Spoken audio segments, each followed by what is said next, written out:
Ẹ kú dédé wòyí o, ìròyìn lérèfé ni mo mú wá sétí ìgbọ́ yín láti ẹnu ọmọ yín ìyáàfin Lydia Ọbọ́falẹ́yẹ. Àwọn ẹgbẹ́ Amnesty International ti sọ jáde síta gbangba ayé wípé lẹ́yìn ọdún kan tí àwọn òṣìṣẹ́ ọlọ́pàá ti fi ọwọ́ ipá tí wọ́n sì tún ti kó ọ̀pọ̀lọpọ̀ ènìyàn tí wọ́n ń ṣe ìwọ́de ohun ìfẹ̀hónúhàn tí ó ní àlàáfíà èyí tí àwọn ènìyàn ṣe lórí fífi òpin sí ìjọba búburú ní àwọn aláṣẹ ti kọ̀ jálẹ̀ láti rí dájú pé wọ́n ṣe ìdájọ́ òdodo fún àwọn tí ó fi ara kááṣá nínú ìwọ́de àti àwọn tí ó yẹ ìṣẹ̀lẹ̀ náà. Àwọn àjọ yìí ṣe àtẹ̀jáde ọ̀rọ̀ náà lórí ẹ̀rọ ayélujára àti alátagbà wọn ní ọjọ́ Ẹtì, bí ó tilẹ̀ jẹ́ pé ìròyìn náà ṣe ìrántí rẹ̀ wípé fífi òpin sí ìjọba búburú èyí tí ó wáyé ní ọjọ́ kìíní oṣù kẹjọ ọdún 2024 tí wọ́n sì parí rẹ̀ ní ọjọ́ kẹwàá oṣù kẹjọ ọdún kan náà August 1st títí di August 10, 2024.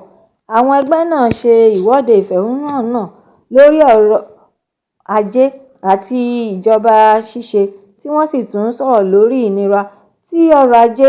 mú bá àwọn ọmọ orílẹ̀-èdè yìí tí ó sì tún jẹ́ kí iná ọ̀wọ́ngógó gbogbo nǹkan máa jó lókèlókè lálálá bíi oúnjẹ,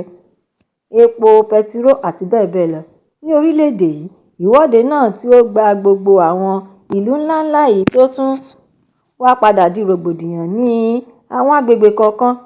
nítorí ìjà tí ó wáyé láàárín àwọn olùwọ́de àti òṣìṣẹ́ elétò ààbò èyí tí ó wá ṣe okùnfà ìfarapa àti fífi ọwọ́ òfin mú àwọn mìíràn. Gẹ́gẹ́ bí ọ̀rọ̀ tí àwọn ẹgbẹ́ Amnesty International sọ ni pé ìwádìí tí àwọn ṣe àfihàn rẹ̀ wípé àwọn ọlọ́pàá orílẹ̀-èdè yìí pa àwọn ènìyàn tí kò dín ní 24 láàárín ọjọ́ kìíní sí ọjọ́ kẹwàá oṣù kẹjọ ọdún 2024 ní ìpínlẹ̀ Kano, Jigawa, Katsina, Borno, Niger àti Kaduna, tí ogunlọ́gọ̀ lára àwọn ènìyàn náà ni wọ́n fi ẹ̀sùn tí ó lágbára kàn tí wọ́n sì tún ń jẹ́jọ́ lọ́wọ́ ní ìlú Abuja, ìpínlẹ̀ Kano, Jigawa, Katsina àti Kaduna. Adarí fún ẹgbẹ́ náà ti orílẹ̀-èdè Nàìjíríà, Isa Sanusi, nínú ọ̀rọ̀ rẹ̀ ló ti sọ síta gbangba ayé wípé àwọn aláṣẹ orílẹ̀-èdè yìí kò tíì gbé ìgbésẹ̀ kankan àti èyí tí ó nípọn lórí ìṣẹ̀lẹ̀ náà nítorí pé ó yẹ kí wọ́n bọ̀wọ̀, dáàbòbò kí wọ́n sì tún ṣe ìgbélárugẹ àti mímú níní ètò ẹ̀tọ́ sí òmìnira nípa fífi èròǹgbà ẹni hàn àti ṣíṣe ìpàdé àlàáfíà ṣẹ. Àti pé àwọn ẹgbẹ́ náà tún sọ ní gbangba wípé àwọn ọlọ́pàá yin ìbọn tí ó ní ọta nínú nítòsí àwọn tí ó ń ṣe ìwọ́de náà èyí tí ó túmọ̀ sí wípé àwọn òṣìṣẹ́ ọlọ́pàá náà yin ìbọn láti pa wọ́n. Àwọn méjì tí ìbọn àwọn ọlọ́pàá bà ní apá àti ẹsẹ̀ ń jẹ ìrora rẹ̀ títí di òní olónìí tí àwọn mìíràn sì tún ń jẹ oró tajútajú lọ́wọ́lọ́wọ́. Wọ́n tún wá ṣe àfikún ọ̀rọ̀ wọn wípé àwọn mìíràn nínú wọn wà nínú akóló ọlọ́pàá tí wọ́n sì fi ìyà àti ebi ṣe àríyá fún wọn nígbà gbogbo. Síbẹ̀, àwọn mìíràn ń fojú winá òfin ẹjọ́ níwájú ilé-ẹjọ́ àpapọ̀ tí ó ga Federal High Court ti ìlú Abuja ní ọjọ́ kìíní oṣù kọkànlá ọdún 2024. Ẹ̀kúnrẹ́rẹ́ ìròyìn náà wà nínú ìwé ìròyìn Punch. Akọ̀wé ìgbìmọ̀ ti ilé-ìwòsàn alákọ̀ọ́bẹ̀rẹ̀ ti ìpínlẹ̀ Benue, the Executive Secretary of the Benue State Primary Health Care Board, ìyáàfin Grace Wende, ṣe àfihàn ọ̀rọ̀ yìí síta ní Ọjọ́bọ̀ láàárín àwọn adarí ti ìpínlẹ̀ Benue èyí tí wọ́n tún pe ìpàdé àwọn ará ìlú lórí abẹ́rẹ́ àjẹsára ti Mpox láti lè jẹ́ kí ó bẹ̀rẹ̀ sí ní di gbígbà àti fífún àwọn ènìyàn. Ó tún wá ṣàlàyé wípé àwọn 7 kan tí àwọn fura sí wípé wọ́n ní àrùn náà ní àyẹ̀wò ti fi hàn pé wọ́n ti káṣá àrùn. Aṣojú ilé-iṣẹ́ abẹ́rẹ́ àjẹsára náà, Ọ̀gbẹ́ni Emmanuel Adega, tí wọ́n tẹ̀síwájú nínú ọ̀rọ̀ tí akọ̀wé ẹgbẹ́ náà sọ wípé àwọn ènìyàn 10 mìíràn tí àyẹ̀wò kò tíì fi ìdí rẹ̀ múlẹ̀ ni àwọn ṣe àkọsílẹ̀ rẹ̀ ní ìlú Makurdi, 8 wà ní ìlú Katsina Ala, 7 ní Giwa Ìlà-Oòrùn ní Guma àti 2 ní ìjọba ìbílẹ̀ Usongo. Àwọn ìṣẹ̀lẹ̀ yìí ni àwọn ṣe àkọsílẹ̀ rẹ̀ nínú oṣù kẹfà tí àwọn sì gba àyẹ̀wò wọn, èyí tí èsì àyẹ̀wò náà jáde nínú oṣù keje. Ó wá ṣe àfikún ọ̀rọ̀ rẹ̀ wípé abẹ́rẹ́ àjẹsára èyí tí àwọn gbé jáde náà kò wà fún gbogbo olùgbé ìpínlẹ̀ náà bí kò ṣe àwọn agbègbè tí àrùn náà ti wọ́pọ̀ jù ni. Ó wá rọ gbogbo àwọn olórí pátápátá láti ṣe àtìlẹ́yìn fún ètò abẹ́rẹ́ àjẹsára náà kí wọ́n sì tún rí wípé nígbà tí wọ́n bá ń fún àwọn ènìyàn ní abẹ́rẹ́ náà kí wọ́n tètè fi tó àwọn létí nígbàkúgbà tí wọ́n bá ti rí tàbí pàdé ẹnikẹ́ni tí ó ti lùkùdé àrùn náà kí àwọn bá lè tètè ṣe ìtọ́jú àwọn ènìyàn yìí. Wọ́n tún ṣàlàyé irú àmì àti àpẹẹrẹ tí ó lè ṣúyọ jáde lára ẹni tí ó bá ní àrùn náà. Ẹ̀kúnrẹ́rẹ́ ìròyìn eléyìí náà wà nínú ìwé ìròyìn Vanguard. Gẹ́gẹ́ bí ìlàkàkà iṣẹ́ takuntakun láti gbé àṣà àti ìrìnàjò ìgbafẹ́ lárugẹ ní ìpínlẹ̀ Ògùn, gbajúgbajà Olúmọ Rock Tourist Center ti ìlú Abẹ́òkúta ni yóò wà ní ṣíṣí sílẹ̀ fún gbogbo ènìyàn lọ́fẹ̀ẹ́ láì gba owó lọ́wọ́ ẹnikẹ́ni bẹ̀rẹ̀ láti ìsinsìnyí lọ títí di ìparí oṣù kẹsàn-án ọdún tí a wà nínú rẹ̀ yìí. Gómìnà Dàpọ̀ Abíọ́dún ló kéde ọ̀rọ̀ náà síta lánàá òde yìí níbi ìfilọ́lẹ̀ àtúnṣe gbàgede ìrìnàjò ìgbafẹ́. Ó tún wá ṣe àlàyé wípé ìgbésẹ̀ yìí wáyé láti lè jẹ́ kí àwọn ènìyàn mọ iyì àti àṣà kí wọ́n sì tún mọ bí ó ṣe lọ́rọ̀ tó. Oríṣiríṣi ohun amáyédẹrùn ni ó wà nínú rẹ̀ bíi yàrá ìgbafẹ́, ilé oúnjẹ ti ìbílẹ̀ àti ilé oúnjẹ ìlú òkèèrè, ilé ìtajà aṣọ àdìrẹ, ẹ̀rọ amúnáwá tí kò lè ṣẹ́jú tàbí wúkọ́ rárá, èyí tí yóò tún máa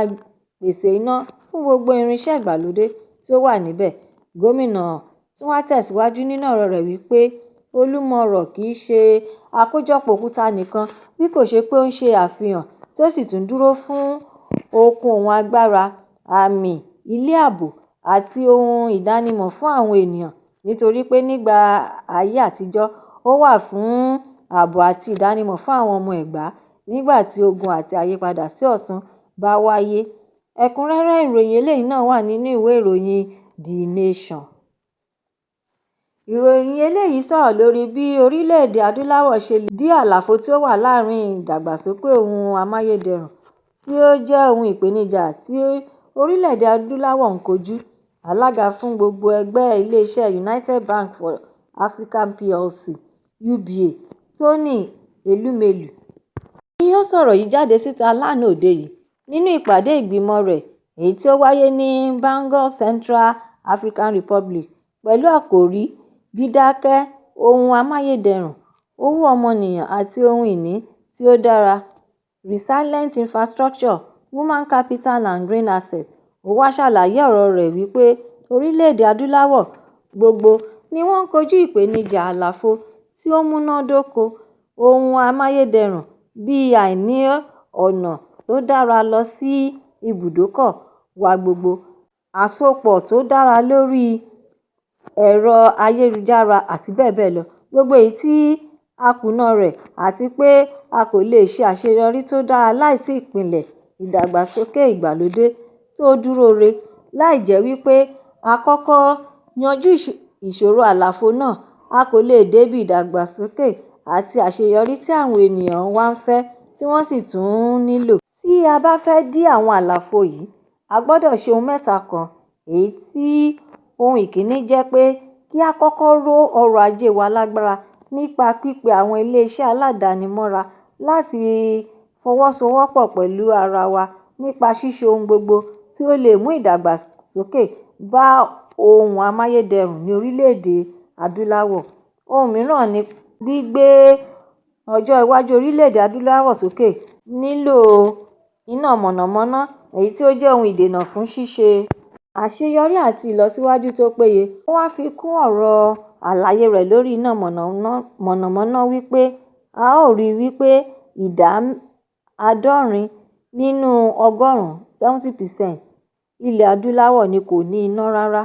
Nínú ọ̀rọ̀ náà ló ti fi orílẹ̀-èdè rẹ̀ tí í ṣe Nàìjíríà ṣàpẹẹrẹ wípé wọ́n pèsè iná tí ó dín ní ẹgbẹ̀rún 7 7,000 megawatts fún àwọn ènìyàn tí ó lé ní mílíọ̀nù lọ́nà igba 200 million. Nítorí ìdí èyí, tí a bá fẹ́ pèsè iṣẹ́ tí a sì fẹ́ kópa tí ó nítumọ̀ nínú ìyípadà ọ̀tun ti àkókò ìgbà AI tí gbogbo àgbáyé ń lò lọ́wọ́lọ́wọ́, a ní láti ṣe ìdókòwò tí ó gbóná àti èyí tí ó lágbára gidigidi sórí iná mọ̀nàmọ́ná, ṣíṣe àtúnṣe ohun àtúntò sí fífọ́ ibùjókòó àlùmọ́ọ́nì afẹ́fẹ́ from renewables to cleaner gas-based solutions. Ẹ̀kúnrẹ́rẹ́ ìròyìn eléyìí náà wà nínú ìwé ìròyìn The Nation. Gómìnà Uba Sani ti ìpínlẹ̀ Kaduna ti sọ jáde síta gbangba wípé tí ènìyàn bá fẹ́ kí ìdájọ́ òdodo kó wáyé tàbí kí àwọn aláìní kó rí ìdájọ́ òtítọ́ gbà, irú ẹni náà kò gbọdọ̀ fún àwọn adàlúrú agbébọn àti bẹ́ẹ̀ bẹ́ẹ̀ lọ lówó kankan. Ó wá ní kàkà kí òun fún wọn lówó, ṣe ni òun àti ìṣèjọba òun yóò ya kọjú mọ́ àwọn ènìyàn tí ìṣẹ̀lẹ̀ náà ṣẹlẹ̀ sí nípa ṣíṣe àtìlẹ́yìn tó péye fún wọn. Gómìnà náà sọ̀rọ̀ yìí jáde nígbà tí ó ń dáhùn àwọn ìbéèrè kọ̀ọ̀kan lórí ẹ̀rọ móhùnmáwòrán ti iléeṣẹ́ Arise TV prime time program ní Ọjọ́bọ̀. Ó tún wá fèsì sí ẹnu àtẹ́ tí wọ́n bù lu òun lórí ọ̀rọ̀ àhesọ tí ń jà káàkiri wípé òun ṣètò láti lọ san owó fún àwọn adàlúrú agbébọn tí wọ́n ń da omi àlàáfíà ẹkùn àríwá